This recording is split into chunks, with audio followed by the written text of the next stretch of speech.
arki jiray marar badan oo aan shiro dhalinyarada ilaalada ah oo caagada biyaha wada cabayo sigaar wada cabaya yaanu banaanka ugu soo bixi jirnay odayaashu hal dhinac bay wada ahaan jireen madaxdu markay isu timaado laabtay isku qaadanaysay talo munaafaqadu meel ka jira marka ma garanaynayo colaadu hadii dadku ganacsatadu waa wada shaqaystaan dadku isku dhafan yahay laakiin xanuun ogal la yiraahdo iska jiray oo dadka isaga jira alla wayna dhaafinaya hadii alla idmo anigu balaqaad kaliya ma aha waa ku amranahay habeenkii marka madaxweynaha sheekaysanay wasiirka arrimaha gudaha oo fadhiya waxaan ku amranahay inaanu la shaqeyno galmudug iyo maamulkeeda iyo shacabkeeda nabadna ka dhex raadino odayaasha suldaanku madaxda u yahay oo nabadana aanu la shaqeyno xoojino horgallo dabagallo marna inaan hor kacno marna inaan daba kacno waa fulinayna arintaas waxay ka mid tahay waajibaadkayga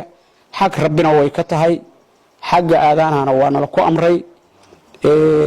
madaxweynaha wayaanadu wuxuu ku yiri caalamka waa in la ilaaliyaa jiritaanka galmudug qof ma uu ka hadlayn xulufo kama hadlayn saaxiibnimo gaar kama hadlayn galmudug waa wax jiri doona ummadda iskale hadba cidii jidha inaan la shaqeyno yaa ballankayagu yahay hadba cidii jirta oo aanu ilaashano nabadayada iyo horumarkayaga gobolka mudug waana ku shaqeyn doonaa hadii alla idmo wasiirka arrimaha gudaha ee Puntland aad baan u mahadcelinayaa mashruucan isagoo wasiirahan ka soo shaqeeyay haddana isagoo hawl ku jira safar dheer u soo galay shaqo uu aaday buu ka soo laabtay iyadoo u kala qaaran si uu u hogaamiyo waa ku mahadsan yahay hadduu joogana waxaan ku shaqeynaynaa mabaadi'diisa